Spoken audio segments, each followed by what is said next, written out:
क्या बुलडोजर सिर्फ मुसलमानों के लिए बना है? क्या विभागीय कार्रवाई सिर्फ और सिर्फ मुसलमानों के लिए बनी है? क्या सरकार और सरकार में बैठे तमाम आला अधिकारी बदले की भावना से काम कर रहे हैं? हम ये तमाम सवाल क्यों पूछ रहे हैं? दरअसल हम ये इसलिए पूछ रहे हैं क्योंकि बरेली में जिस तरीके से तौकीर रजा और उनके करीबियों को टारगेट किया जा रहा है, उनको निशाना बनाया जा रहा है, कहीं बुलडोजर चल रहा है तो कहीं पर और तरीके की कार्रवाई हो रही है। मुसलमानों को यह निशाना बनाया जा रहा है। विभागीय कार्रवाई साफ दर्शाती है कि कहीं ना कहीं सरकार की मंशा यह तो नहीं है कि मुसलमानों को डराया जाए। बरेली में तौकीर रजा और उनके साथियों के यहां या तो बुलडोजर या फिर विभागों के कई नोटिस सामने आए हैं। उन नोटिस में क्या कुछ है, आज हम इसी पर बातचीत करेंगे और समझने की कोशिश करेंगे कि आखिरकार मुसलमानों के साथ ही ऐसा क्यों। साथ ही हम यह भी सवाल पूछेंगे कि उपद्रव करने वाला अगर हिंदूवादी नेता होगा तो क्या उसके यहां भी बुलडोजर चलेगा? क्या उसके यहां भी ऐसी ही कार्रवाई होगी जैसी तौकीर रजा उनके साथियों के साथ हो रही है? क्योंकि एक खबर सामने आई है कि एक हिंदूवादी नेता जो कारनामा कर रहा था वो भी हम आपको दिखाएंगे। साथ ही बात करेंगे बिहार में बीजेपी के गिरते स्तर की, कि बीजेपी के ऐसे ऐसे वीडियो सामने आए, फिर कह सकते हैं बिहार से ऐसे ऐसे वीडियो सामने आए हैं जिनमें साफ देखा जा सकता है कि बिहार में भारतीय जनता पार्टी के नेता प्रचार तक नहीं कर पा रहे हैं, जनता के गुस्से का सामना तक नहीं कर पा रहे हैं। नमस्कार, आपके साथ मैं हूं आदित्य कुमार और आप देख रहे हैं the live TV. The live TV, सच सबसे आगे। क्या बुलडोजर डर के लिए बनाया गया है? क्या बुलडोजर इसलिए बनाया गया है कि मुसलमानों को इससे डराया जा सके, या विभाग इसलिए काम कर रहे हैं ताकि वो मुसलमानों के घरों पे नोटिस भेज सकें?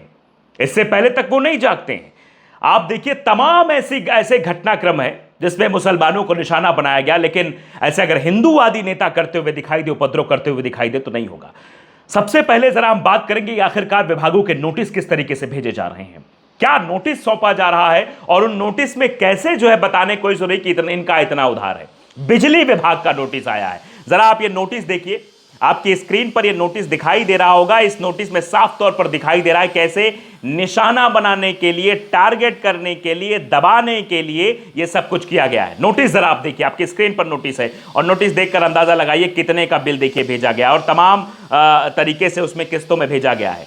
कृष्णा चौधरी ने ये एक्स पर पोस्ट किया है। देखिए इसमें देखिए, ये मैं आपको नोटिस पे अगर निगाह डालूं तो व्यक्तियों के नाम: श्री वसीम खान पुत्र हाजी मुल्ला लियाकत सुरखा बरेली, श्री मोहसिन खान पुत्र हसन मियाँ, ये भी बरेली के हैं, श्री बरकान रजा, ये भी बरेली के हैं, पुत्र बाबू खान, श्री अमन रजा खान पुत्र मोहम्मद नदीम, श्री गुलाम नबी पुत्र सरवर अली। ये जितने भी नाम हैं ये सब मुसलमानों के हैं और नोटिस भेजी गई है।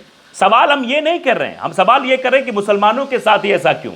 क्या बिजली बकाया और नहीं होंगे? लेकिन यह दरअसल एक नैरेटिव विभाग की तरफ से सेट किया जा रहा है। देखिए लिखा है कृष्णा चौधरी ने कि बरेली विवाद के बाद मौलाना तौकीर रजा के परिवार पर शिकंजा कसा जा रहा है। बिजली विभाग ने उनके भतीजे मोहसिन खान समेत परिवार के कई सदस्यों पर 1 करोड़ से अधिक बिजली चोरी का आरोप लगाते हुए आरसी जारी की है। विभाग ने चेतावनी दी है कि तय समय पर अगर आप नहीं चुका पाएंगे तो आपके खिलाफ कुर्की की कार्रवाई की जाएगी। कुर्की की कार्रवाई समझ रहे हैं आप? ये क्यों की जा रही कुर्की कार्रवाई? क्योंकि वो मुसलमान है। आगे रजा लगा हुआ है, आगे हाजी साहब लगा हुआ है, खान लगा हुआ है। बस इसी खान का खामियाजा भुगतना पड़ रहा है और कुछ नहीं है। इसके पीछे और कोई रीजन नहीं है, सिर्फ यही रीजन है और इसी रीजन का जो है फायदा उठाने की कोशिश हो रही है। इतना ही नहीं हो रहा है, क्या क्या हो रहा है ये भी आप देख लीजिए। अगली ये तस्वीर दिखाते हैं, भारत समाचार का ये पोस्ट है। डॉक्टर नफीस के बारात घर पर बुलडोजर का एक्शन हुआ है, बचे हुए हिस्से पर आज चलाया जा रहा है बुलडोजर।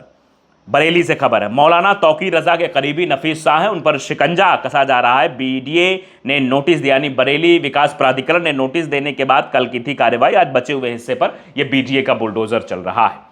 इससे पहले यह बीडीए कहां था? इससे पहले क्या बिजली विभाग सो रहा था?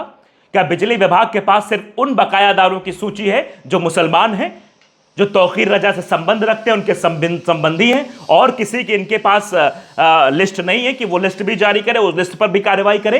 क्या सिर्फ तौकीर रजा को और उनके परिवार वालों को और मुसलमानों को टारगेट करने के लिए विभाग बना रखा गया है? ये पार्शलिटी क्यों? ये दोहरा चरित्र क्यों? ये दोहरा मापदंड क्यों? ये समझ नहीं आता है। अलग अलग चश्मे से क्यों देखा जा रहा है? एक ही चश्मे से देखिए। जारी करिए बरेली के उन तमाम लोगों के खिलाफ जो बिजली बकाया बिल है, उनके सबके खिलाफ कार्रवाई करिए। कुर्की की नहीं, उनके खिलाफ नहीं होगी। ये सिर्फ निशाना बनाने के लिए, टारगेट करने के लिए ऐसा किया जा रहा है। अब आप जरा देखकर ये समझ सकते हैं कि ये सब क्यों हो रहा है, जबकि उन पर नहीं होगा। मैंने अभी शुरुआत में बोला ही था कि हिंदूवादी नेता के खिलाफ कार्रवाई नहीं होगी। देखिए ये खबर आई है, दुर्गा मां की प्रतिमा के साथ अमर्यादित व्यवहार से मचा बवाल, हिंदूवादी नेता ठाकुर राम सिंह गिरफ्तार। फरार उपद्रवियों पर इनाम और कुर्की की पुलिस सख्त मोड में। इधर कुर्की की बात हो रही है और इधर जो खबरियान ने खबर पोस्ट की है उसमें साफ तौर पर देख सकते हैं कि यहाँ ठाकुर नेता गिरफ्तार तो हो गया, लेकिन इस पर कार्रवाई की अभी तक बात सामने नहीं आ रही है। अभी तक कार्रवाई की कोई ऐसी बात नहीं आ रही है। देखिए एक खबर और है, ये देवपुरा जनकपुर नेपाल की है। 3 अक्टूबर की खबर है कि दुर्गा विसर्जन जुलूस के दौरान उग्र भीड़ ने मुस्लिम समुदाय के घरों पर पथराव और तोड़फोड़ की, जिससे इलाके में तनाव का माहौल बना हुआ है। ये क्यों बना हुआ है? ये पत्थरबाजी मुसलमानों पर क्यों की जा रही है? पत्थरबाजी करने वालों के जहन में यह आ गया होगा कि मुसलमान के ऊपर हम पत्थरबाजी करेंगे, अगर गलती से उसने रिएक्ट इस पर कर दिया, उसने भी मान लो कोई भाई गुस्सा होगा, तमाम आप तरीके करेंगे, परेशान करेंगे, तो हो सकता है उसकी तरफ से एक रिएक्शन आ जाए तो मुसलमानों को निशाना बना लिया जाएगा, मुसलमानों को टारगेट कर लिया जाएगा। लेकिन उनको ये पता है ना कि बुलडोजर चलेगा किस पे, कार्रवाई होगी किस पे, मुसलमानों पर होगी। हम कितना भी उपद्रव करें कुछ नहीं होगा। ये वीडियो साफ तौर पर ये बताता है। वीडियो देखिए कैसे जो है पत्थरबाजी इसमें हो रही है। ये सामने मस्जिद भी आपको दिखाई दे रही है इस वीडियो में, और कैसे यहां पर पत्थरबाजी हो। जरा वीडियो आप देखिए।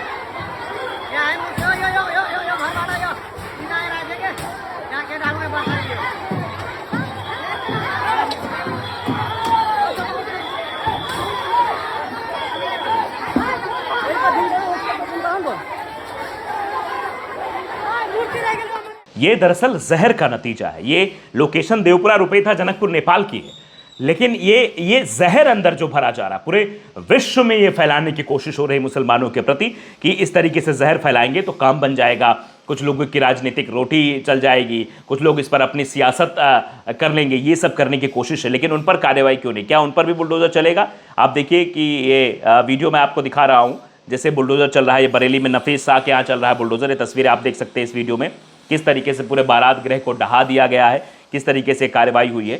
ठीक है, अगर कार्रवाई करनी ही थी तो पहले से आप कहां थे? जब बन रहा था तब कार्रवाई क्यों नहीं? तब बीडीए कहां गया? बरेली विकास प्राधिकरण तब कहां था? ये सवाल है। और बिजली विभाग तब कहां था? अब बिजली विभाग की नोटिस आ रही है, अब इस तरीके से चीजें होती हुई दिखाई दे रही हैं। तो ये बस और बस सिर्फ और सिर्फ डराने, धमकाने, दोहरा मापदंड अपनाने का साफ तरीका है। जो सवाल मैंने शुरुआत में पूछे थे, उन सवालों के जवाब शायद आपको धीरे धीरे मिलने लगे होंगे। भारतीय जनता पार्टी की सरकार और भारतीय जनता पार्टी की सरकार में मुसलमानों पर बुलडोजर एक्शन, सबके जहन में सवाल आ जाता है कि ऐसा क्यों हो रहा है। और भारतीय जनता पार्टी की दुर्गति भी शायद इसीलिए हो रही है। जो दुर्गति की खबर है वो बिहार से आई है।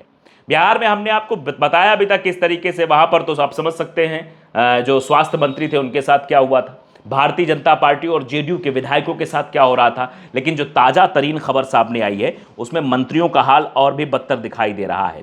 केंद्रीय गृह मंत्री नित्यानंद राय के संबंधी विधायक अवधेश सिंह की भारी फजीहत हुई है। एक वीडियो आया है, ये फर्स्ट बिहार झारखंड ने ट्वीट किया है। इसमें लिखा भी है कि महादलित महिला ने मंत्री का काफिला रोककर उन्हें खरी खोटी सुनाई और कहा, आपकी वजह से लोग इस विधायक को वोट देते, वरना उसे वोट नहीं देता, वो कोई काम नहीं करता है। रोका गया है सीधे तौर पर मंत्री के काफिले को। जरा ये वीडियो आप देख लीजिए, वीडियो देखिए, वीडियो देखकर आप समझेंगे।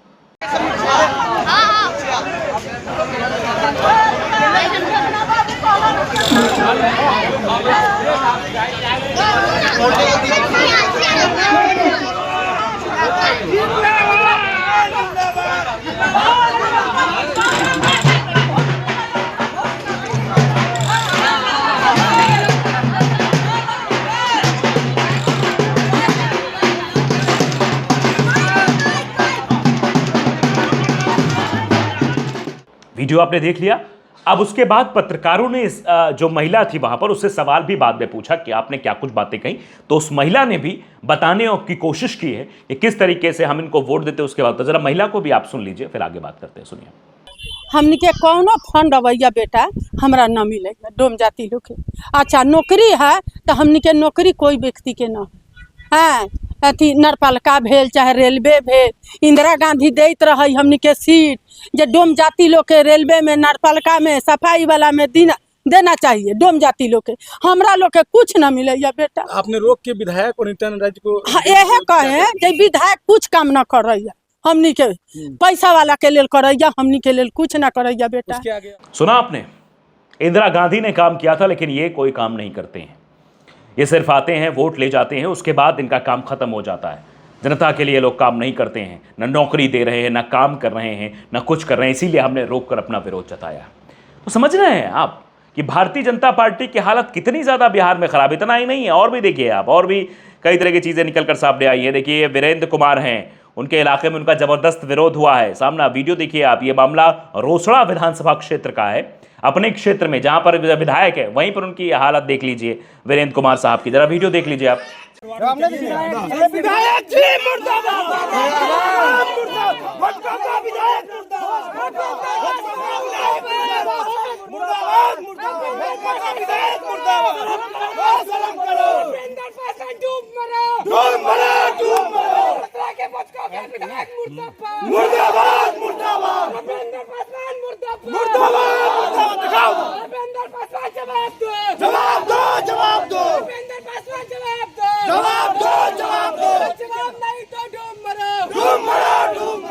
सोच रहे हैं आप, वीडियो देखा आपने? ये युवा है, युवा कह रहे हैं शर्म से डूब मरो, मुर्दाबाद तक के नारे लगाए गए। अगर इस विधायक ने, जो ये विधायक है वीरेंद्र कुमार, अगर इसने क्षेत्र में काम किया होता तो क्या इसका इस तरीके से विरोध होता? क्या इस तरीके से लोग लिखते, इस तरह से बोलते, कहते कि मुर्दाबाद? विधायक के मुंह पर आप समझिए कितनी बड़ी जलालत होती है कि आप जिस क्षेत्र के विधायक हो उसी क्षेत्र के युवा आपको कहें कि विधायक मुर्दाबाद, वीरेंद्र कुमार विधायक मुर्दाबाद, जलालत भेजे तुम्हें और ये कहें कि तुम क्या कर रहे हो और शर्म से डूब मरो।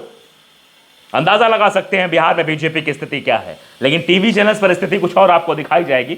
उस स्थिति पर ना जाना, स्थिति सही से भांप लेना और जनता के विरोध को देख लेना कि यहां पर मंत्री से विधायक की शिकायत की जा रही, नित्यानंद राय से शिकायत की जा रही है। यहां पर विधायकों को सीधे दौड़ाया जा रहा है, गांव से भगाया जा रहा है। क्या दोबारा इनकी हिम्मत होगी इस गांव में आकर वोट मांग लेंगे?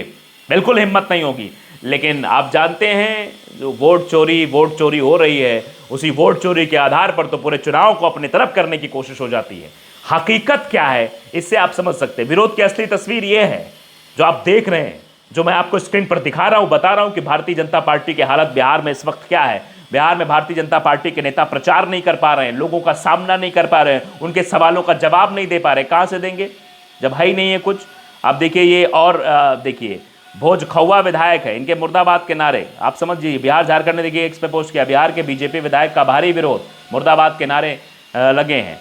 तो विधायक जी की हालत तो बहुत खराब है, और विधायक जी की जब खराब है तो बीजेपी की सही कैसे होगी बिहार में, यह भी बड़ा सवाल है। जब भारतीय जनता पार्टी के विधायकों को जनता कुछ नहीं समझ रही है तो वोट कहां से देगी? और वो समझ गई है कि ये सिर्फ मलाई चाटने वाले लोग हैं, सिर्फ विधायक बन जाते हैं, जनता के बीच जाते नहीं हैं, विकास नहीं होता है और बिहार को पिछड़ेपन की ओर ढकेल देते हैं। बिहार में पलायन कितना है, बिहार में तमाम तरीके की समस्याएं हैं, लेकिन उन समस्याओं पर ध्यान ना देकर सिर्फ अपने जेब भरने का काम भारतीय जनता पार्टी के विधायक करेंगे तो उनको ऐसे ही विरोध का सामना करना पड़ेगा, ऐसे ही जनता विरोध करेगी। तो ऐसे नेताओं के साथ तो यही होना है। लेकिन सवाल सबसे बड़ा यही है कि भारतीय जनता पार्टी क्या अपने रवैये में बदलाव करेगी? क्या भारतीय जनता पार्टी जो मुसलमानों को निशाना बनाने की कोशिश करती है, क्या वो दोहरा चश्मा जो उसने लगा रखा उस दोहरे चश्मे को उतारेगी?